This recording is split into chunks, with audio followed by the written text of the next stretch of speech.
activities and conversations. Let's see what Tom Pull, Head of Maths, gleans from 2 lessons investigating angles. Just have a look at this video, and what I want you to think about is what maths can you see in the video. We're doing a mini project which is part of our APP process and is essentially an in-house kind of rich task that we've developed with the idea of trying to get a better idea of where students are. A rich task is the sort of activity where there's a number of paths that students can take and it can lead them to different answers in the end.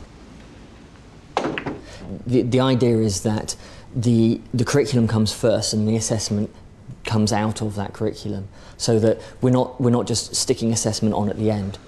I'm going to tell you one little fact about pool tables. However the pool ball hits the table side, okay, so hits the cushion there, it will bounce off at exactly the same angle. We're just going to look at how the ball behaves after 2 bounces off the cushions. The important thing is up to you what you're going to do. If you can see some maths that you know about, that you think's really difficult maths that you want to show off about, then go down that way and experiment with that. All the angles that we're using here add up to 90 degrees. Okay, can you use any angle facts to explain why that is? A lot of them, what they're doing at the moment is just noticing that the 2 angles add up to 90. What I want them then to do is reflect that back into the angle fact and see that that relates to the fact there's a 90 degrees in the corner. Can you add anything to that diagram that might help you then with angles if you know you're working with a square? Triangles. Huh? Triangles. Triangles. Okay, so we're talking squares and triangles now. We've got a square there, and you can see some triangles. That's the direction you should be heading in terms of trying to explain what's going on. It's an essential part of APP because of the fact that if they can explain to me that it's 180 degrees in a triangle, they're showing me a level 4 skill there, essentially. And verbally is enough for me. They've said it to me, so I know they've reached that point at that point. Whatever angle that is there, then it's going to be the angle that is bouncing off that. So AA. The bouncing around that the students kind of do in the first lesson is all about the conflict they're having. There's a conflict behind kind of them coming up with ideas and not being sure if they're correct. And so there's a confidence building kind of element there. The bouncing around is experimenting, seeing what works, what doesn't, making hypotheses about what they think is going to happen, and then trying practically to see. What if we didn't know what that angle was? What if that angle was N?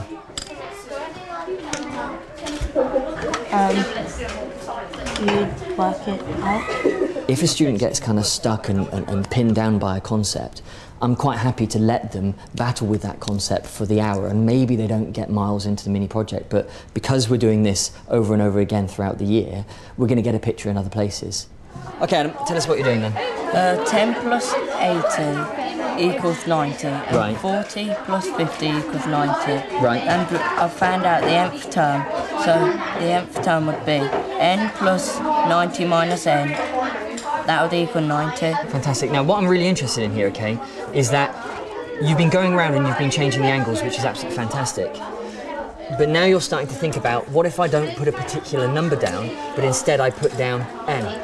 Could you try drawing out your diagram, but instead of putting numbers in that diagram, could you try putting those angles that you've started there? Because you've certainly started it, but it'd be nice to see it in a diagram, and then maybe I'll be able to see what other kind of patterns is coming out from that. That's fantastic. Heading into algebra, absolutely brilliant. That's where I want you to head. I'm holding back very much, so I'm just trying to push them in the right direction when I can.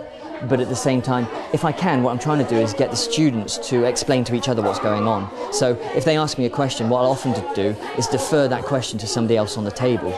Okay, good. So you've noticed that there's a pattern going on here where you've got this alternate going on. And you've also noticed that n plus a equals 90. Sir, I think, this is Adam's method. Right. I think it's like the same as mine because you've got n plus here and 90 minus n is another number.